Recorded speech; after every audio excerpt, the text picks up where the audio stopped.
அனைவருக்கும் வணக்கம் கைஸ். நம்ம எதை பற்றி பார்க்க போகிறோன்னா டிஎன்யூஎஸ்ஆர்பி தமிழ்நாடு காவல்துறைக்கு தற்போது வேகன்சி கண்டக்ட் பண்ணியிருக்காங்க. டோட்டலாக வேகன்சி பார்த்தீங்கன்னா 3044 வேகன்சி. கான்ஸ்டபிள் கேட்டகிரி மட்டும்தான், சரியா? இதில் எஸ்ஐ கேட்டகிரியில் விண்ணப்பிக்க முடியாது. நீங்கள் கான்ஸ்டபிளுக்கு மட்டும்தான் விண்ணப்பிக்க முடியும். அடிஷ்னலாக ஃபயர்மேனுக்கு வேகன்சி கண்டக்ட் பண்ணியிருக்காங்க. டோட்டலாக வேகன்சி 3644 வேகன்சியும். எலிஜிபிலிட்டி கேட்டகிரி நீங்கள் 10ஆம் வகுப்பு படிச்சிருந்தால் போதும். நீங்கள் எந்த ஒரு டிப்ளமோவோ ஐடிஐயோ ப்ளஸ் அடிஷ்னல் குவாலிஃபிகேஷன் இருக்கணுன்றதை அவங்க கேட்கவே கிடையாது, ஓகேங்களா? இதில் ஃபயர்மேன் கேட்டகிரி அண்டு கிரேட் 3 இந்த மாதிரி கேட்டகிரிக்கெல்லாம் இவங்க அடிப்படையாக நீங்கள் 10th படிச்சிருந்தால் போதும். உங்களுடைய ரிட்டன் எக்ஸாமில் நீங்கள் ஹையர் குவாலிஃபிகேஷனில் மெரிட் லிஸ்ட்டில் வந்தீங்கன்னா நீங்கள் கேட்குற டிபார்ட்மெண்ட்டை நாங்கள் கொடுத்துருவோம் அப்படின்றத மென்ஷன் பண்ணியிருக்காங்க, ஓகேங்களா? சரி, இப்போ exam date, admit card, exam result எல்லாமே உங்களுடைய மெயில் மூலிமா தான் நாங்கள் கண்டக்ட் பண்ணுவோம். நீங்கள் டேரெக்டாக டிஎன்யூஎஸ்ஆர்பி வெப்சைட்டில் கூட நீங்கள் செக் பண்ணிக்கலாம். உங்களுடைய ரிசல்ட் கீ ஆன்சர்லேருந்து எல்லாமே மெயின் டிஎன்யூஎஸ்ஆர்பி வெப்சைட்லேயே நீங்கள் செக் பண்ணிக்கலாம். சரி, ஃபஸ்ட் ஆஃப் ஆல் இந்த அப்ளிகேஷன் போடாததுக்கு முன்னாடி இன்னும் நம்ம தெரிஞ்சிக்க வேண்டியது முக்கியமாக நீங்கள் நோட் பண்ணி ஆகணும். வீடியோ ஸ்கிப் பண்ணாத பாருங்கள். ஃபஸ்ட் டைம் டிஎன்யூஎஸ்ஆர்பி அப்ளிகேஷன் போடக்கூடிய நபர்கள் யாராக இருந்தாலும் வீடியோ ஷேர் பண்ணி விடுங்க, ஓகேங்களா? அவங்க கண்டிப்பாக இந்த விஷயம் தெரிஞ்சிருந்தால் இந்த அப்ளிகேஷனை போடணும். தமிழ்நாடு யூனிஃபார்ம் சர்வீஸு நம்மளோட நோட்டிஃபிகேஷன் நம்பர் கொடுத்துருக்காங்க.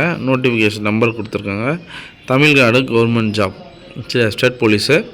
அதனால் பர்மனெண்ட்டாக தான் நீங்கள் ஒர்க் பண்ணுற மாதிரி இருக்கும். நீங்கள் டெம்பரரி பேசிக்கெல்லாம் இருக்காது, சரிங்களா? நெக்ஸ்ட்டு பார்த்தீங்கன்னா பிளேஸ் ஆஃப் போஸ்டிங்னா தமிழ்நாட்டில் எந்த டிஸ்ட்ரிக்ட்லனாலும் உங்களுக்கு போஸ்டிங் அமையும், சரியா? Starting date 22/8/2025. இன்றைக்கி நான் வீடியோ அப்டேட் பண்ணுறேன். இன்னிலேருந்து நம்ம இந்த அப்ளிகேஷன் நோட்டிஃபிகேஷன் ரிலீஸ் பண்ணிட்டாங்க. விண்ணப்பிக்க முறை பார்த்தோன்னா நீங்கள் ஆன்லைன் மூலியமாக தான் விண்ணப்பிக்க முடியும், சரிங்களா? நெக்ஸ்ட்டு இந்த அஃபிஷியல் வெப்சைட் லிங்க் நான் பயோவில் கொடுத்துறேன். கான்ஸ்டபிள் கிரேட் 2 2833 வேக்கன்சியும், ஜெயில் வார்டனுக்கு 180 வேக்கன்சியும், ஃபயர்மேனுக்கு 631 வேக்கன்சியும். இந்த 3 கேட்டகரியும் நீங்கள் எடுக்கக்கூடிய written exam merit list basic தான். அது மட்டும் கிடையாது, அப்ளிகேஷன் போடாததுக்கு முன்னாடி அப்ளிகேஷன் கொடுக்கும்போது ப்ரிஃபரன்ஸ், ஃபஸ்ட்டு ப்ரிஃபரன்ஸு, செகண்ட் ப்ரிஃபரன்ஸுன்னு கேட்பாங்க, ஓகேங்களா? இதில் 3ல் உங்களுக்கு எந்த டிபார்ட்மெண்ட்டு சாட்டிஸ்ஃபைடாக இருக்குமோ, இல்லை நான் மெரிட் லிஸ்ட் வருவோம் ப்ரோ, இல்லை நான் ஒரு அளவுக்கு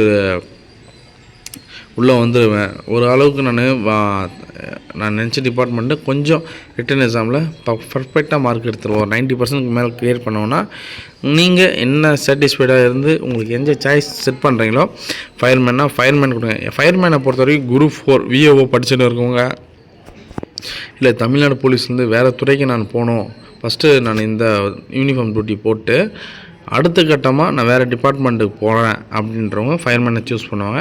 இல்லை எனக்கு யூனிஃபார்ம் சர்வீஸை நான் பர்மனெண்ட்டாக ஒர்க் பண்ணுறேன், எனக்கு லாஸ்ட் வரைக்கும் இந்த யூனிஃபார்ம் தான், தமிழ்நாடு காவல்துறையோட சிம்பிள் தான், என்னுடைய ஹெட் தலையில் கேப்பாக உட்காரணுன்றவங்க இதை இதில் எது இருந்தாலும் சூஸ் பண்ணுவாங்க, ஓகேங்களா? நெக்ஸ்ட்டு பார்த்தீங்கன்னா the candidate will be pass in 10th qualification SSLC. நீங்கள் 10th நீங்கள் அட்டெம்ப்ட் வச்சு பாஸ் பண்ணியிருந்தாலே போதும், சரிங்களா? ஓகேங்களா? ஆவரேஜ் ஸ்டூடெண்ட் பார்டர் மார்க்லேயே பாஸ் பண்ணியிருப்பாங்க சில பேர், இல்லை சில பேர் ஒரு 3-4 அட்டை வச்சுட்டு இருப்பாங்க.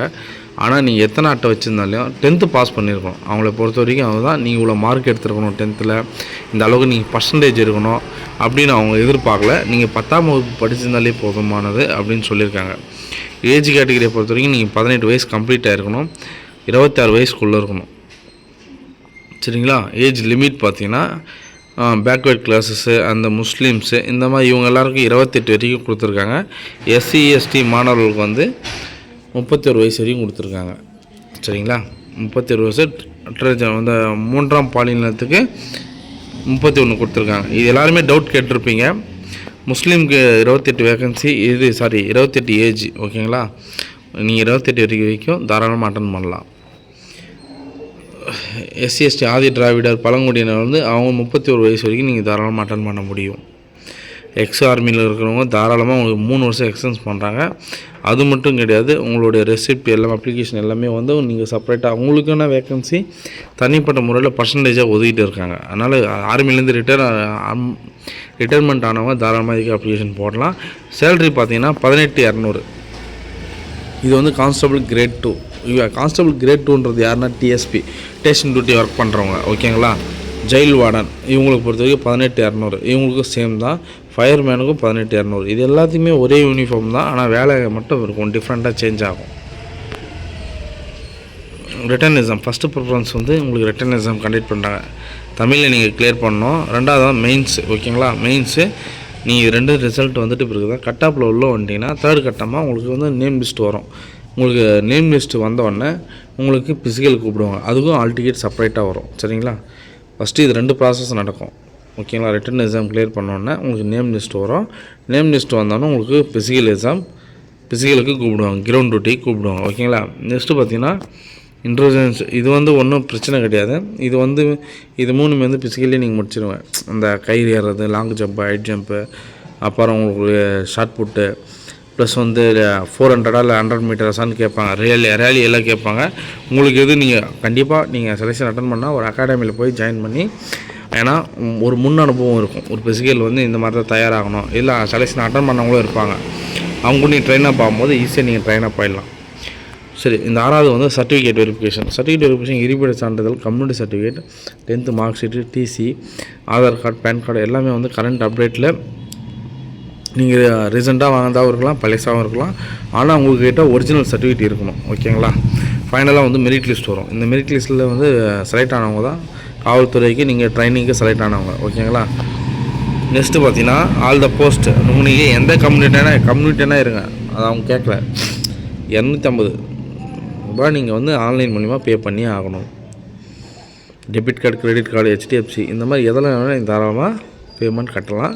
ஆனால் நீங்கள் 250 ரூபா பே பண்ணி ஆகணும். டெபிட் கார்டு, கிரெடிட் கார்டு நீங்கள் எல்லாமே ஆன்லைன் பேசிக் பண்ணிட்டதுனால உங்களுக்கு கம்பல்சரி ஆல் டிக்கெட் வந்துடும், கவலைப்படாதீங்க. சரி, ஓகே. இப்போது இது நம்ம முக்கியமாக தெரிஞ்சிக்க வேண்டியதுன்னா ஆன்லைன் சப்மிட். இந்த ஆன்லைன் சப்மிட் பண்ணாததுக்கு முன்னாடி எல்லாமே பக்காவாக பண்ணிகிட்டு இருப்பீங்க. முக்கியமாக ஆன்லைன் அப்ளிகேஷன் போடும்போது யாருமே வந்து விஷயத்த சொல்ல மாட்டாங்க, ஆனால் நீங்களும் கேட்டு தெரிஞ்சிக்க மாட்டீங்க. ஆனால் திறமையுடைய நபராக இருப்பீங்க. அது என்னன்னு பார்த்தீங்கன்னா sports quota, NCC and sports certificate mark. ஓகேங்களா, இந்த ஸ்போர்ட்ஸ் சர்டிஃபிகேட் மார்க்கை பொறுத்த வரைக்கும் நம்மளுக்கு 5 மார்க் தராங்க. நீங்கள் டிஸ்ட்ரிக்ட் இருந்தாலும் சரி, ஸ்டேட் பிளேயராக இருந்தாலும் சரி.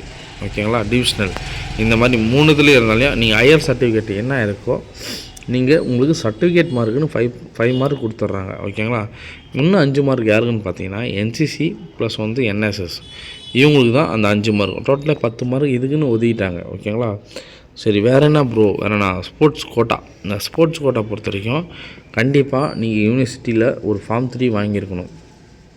நல்லா நோட் பண்ணிங்க. நீங்கள் யூனிவர்சிட்டி பிளேயராக இருந்தீங்கன்னா கண்டிப்பாக நீங்கள் ஃபார்ம் 3 வாங்கியிருக்கணும். நேஷ்னல் பிளேயராக இருந்தீங்கன்னா ஃபார்ம் 2 வாங்கியிருக்கணும். இன்டர்நேஷ்னல் பிளேயராக இருந்தீங்கன்னா ஃபார்ம் 1 வாங்கியிருக்கணும். தெளிவாக புரிஞ்சிருக்குன்னு நினைக்கிறேன். ஸ்போர்ட்ஸ் கோட்டாவில் உள்ளே வரவங்க கம்பல்சரி உங்களுடைய ஃபார்ம் 1, ஃபார்ம் 2, ஃபார்ம் 3 இந்த சர்டிஃபிகேட் இருந்தால் மட்டும்தான் நீங்கள் வந்து இந்த ஸ்போர்ட்ஸ் கோட்டாவில் உள்ளே வருவீங்க. அவங்களுக்கு 10% இடஒதுக்கீடு. ஓகேங்களா, அது எந்தெந்த டிபார்ட்மெண்ட்டுக்கு எவ்வளோ இடஒதுக்கீடுன்றதை நான் வந்து தெளிவாக எக்ஸ்பிளைன் பண்ணுறேன்.